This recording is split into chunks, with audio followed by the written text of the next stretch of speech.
Hello viewers, I welcome you again on my YouTube channel Literature Quest. So friends, let's start today's video. So our today's topic is Hamlet, which is a revenge play written by William Shakespeare. So today we will know about some main points related to this play and the summary of Hamlet in Hindi. So let's start today's video.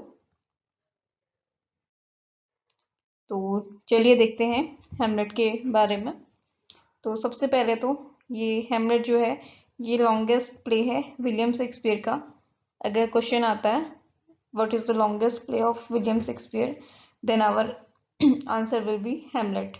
और ये लिखा गया है 1599 से 1601 के बीच में। और इस प्ले की सेटिंग रखी गई है डेनमार्क में। और ये एक 5 एक्ट प्ले है।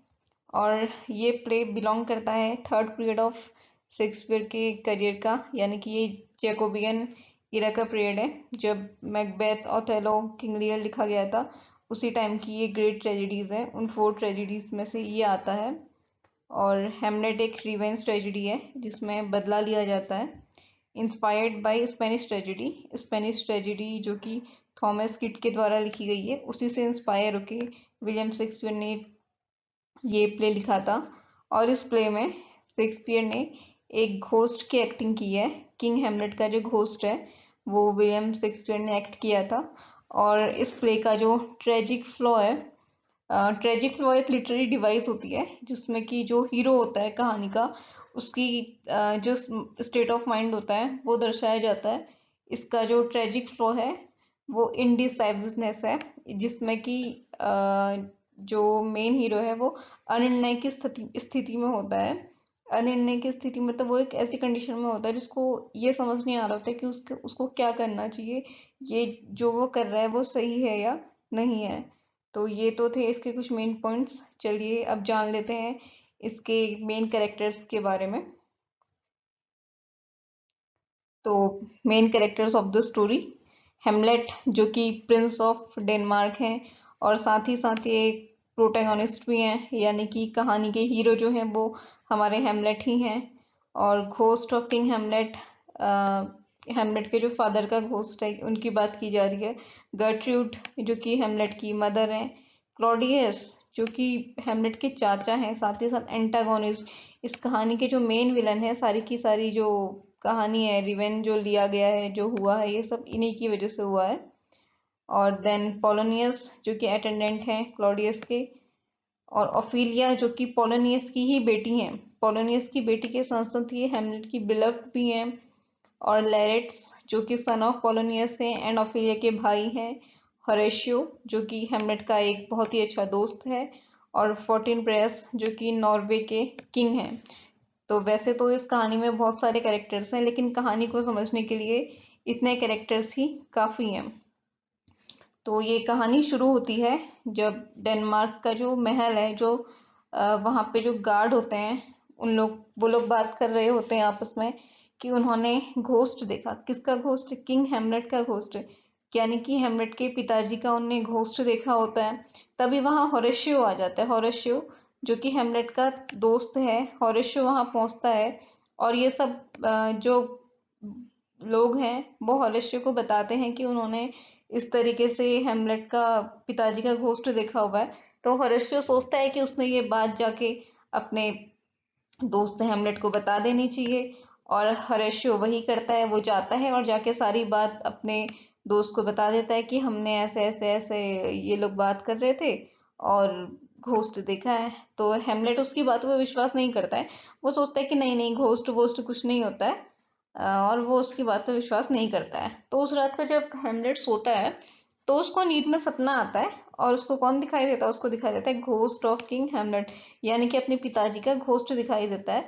और वो सपने में उसको बताता है कि किस तरीके से उसकी मदर गर्ट्यूड और उसके चाचा क्लॉडियस, इन दोनों ने मिलके उसके पिताजी का मर्डर किया। और बाद में इन दोनों ने, गर्ट्रूड और क्लॉडियस ने जो है शादी कर ली। तो जब हेमलेट को पहले तो विश्वास नहीं होता, वो ये सोचता है कि ये मेरा वहम था या फिर सच में मैंने ऐसा कुछ सपना देखा था, घोस्ट है। तो वो ये जानने के लिए करता क्या है, वो दरबार में एक प्ले का आयोजन करता है। वही प्ले, जो भी स्टोरी उसको उस घोस्ट ने सुनाई होती है कि इन दोनों ने मुझे मारा, ये वो सो, तो वो same as it is he वहां प्ले करता है, ये देखने के लिए कि वो प्ले देखने के बाद क्लॉडियस का क्या रिएक्शन होता है, क्लॉडियस कैसे रिएक्ट करता है। तो जैसे ही वो प्ले चल रहा होता है, ठीक शेक्सपियर की योजना के ही अकॉर्डिंग क्लॉडियस एकदम से भड़क जाता है, उसको गुस्सा आ जाता है, और हेमलेट जो है वो समझ जाता है कि हाँ, मेरे पिताजी का खूनी कौन है, क्लॉडियस। और उसके बाद क्लॉडियस जो है वो हेमलेट के पीछे लगा देता है अपने अटेंडेंट पोलोनियस को, कि तुम जाओ और पता करो, देखो कि कहीं हेमलेट को सच्चाई के बारे में पता तो नहीं लग गया है। तो इस तरीके से हेमलेट भी जो है इन लोग को थोड़ा पागल बेवकूफ सा बनाने के लिए खुद भी पागल होने की एक्टिंग करने लगता है।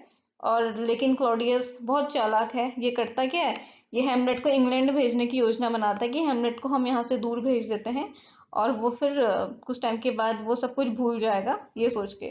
तो ठीक है, फिर उसके बाद होता क्या है, ये उसको इंग्लैंड भेज देता है, लेकिन किसी तरीके से हेमलेट उस जहाज से बच के वापस आ जाता है। वापस आने के बाद वो सीधे अपनी मदर गर्ट्यूड से सवाल पूछता है कि तुमने ऐसा क्यों किया, क्यों तुमने मेरे पिताजी को मारा। कमरे में वो बहुत ज्यादा गुस्सा होता है अपनी माँ पे। लेकिन होता क्या है, वो कमरे के बाहर इन दोनों की बातें कोई सुन रहा होता है, और वो कौन होता है, ये पोलोनियस, जिसको उसने उसके पीछे जासूसी करने के लिए लगाया था। ये पोलोनियस सुन रहा होता है, और हेमलेट उसको देख लेता है, और गलती से हेमलेट जो है पोलोनियस को मार देता है। तो इस कहानी में सबसे पहले जो मौत होती है वो किसकी होती है, पोलोनियस की। पोलोनियस को मार देता है, पोलोनियस को मार देता है। तो उसके बाद जैसे ही ये खबर पोलोनियस के बेटे को मिलती है कि हेमलेट ने उसके पिताजी का खून कर दिया है, तो वो वहां से फ्रेंच से वापस आ जाता है हेमलेट से बदला लेने के लिए। और जैसे ही ये वापस आता है, क्लॉडियस इसको और भड़काता है, क्योंकि क्लॉडियस को तो यही चाहिए कि हेमलेट मर जाए। क्लॉडियस इसको और भड़काता है, और एक मुकाबला रखा जाता है इनके बीच में, क्लॉडियस और लेरिट्स के बीच में। अच्छा हाँ, एक बात तो बताना भूल गई कि पोलोनियस जब मरता है तो इसकी जो बेटी है ऑफिलिया, ये भी अपने पिताजी के गम में मर जाती है।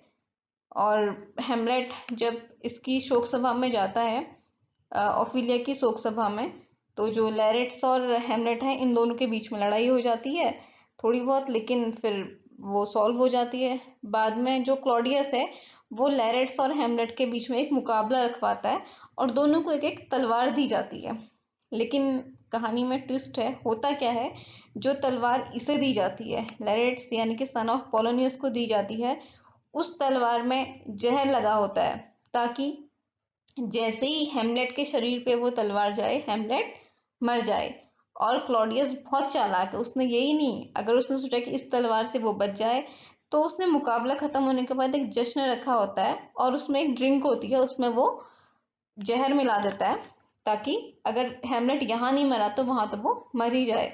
लेकिन होता क्या है, जब इन दोनों के बीच मुकाबला चल रहा होता है, तो दोनों की तलवारें एक्सचेंज हो जाती हैं, और जो होरेशियो है, जो लैरिट्स है, वो मर जाता है, क्योंकि जो हेमलेट है वो उस पे उस तलवार से वार कर देता है जिसपे जहर लगा हुआ था।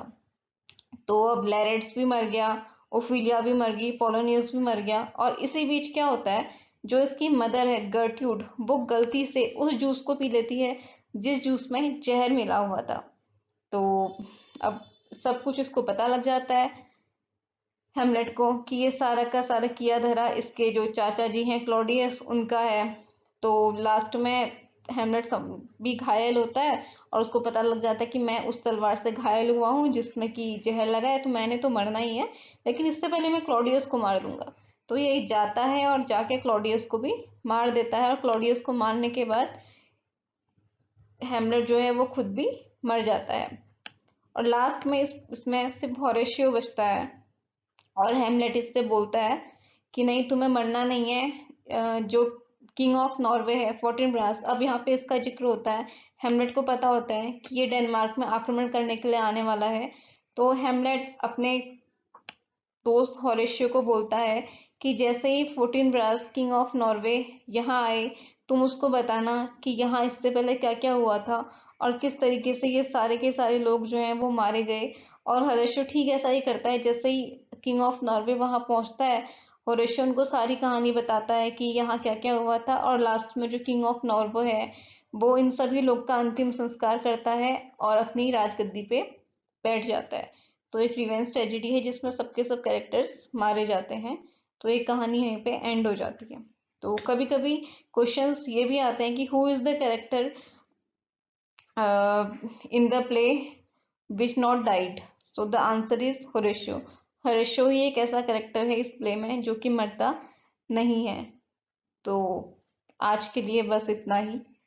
ये कहानी यहाँ पे खत्म होती है। So friends, thank you for watching.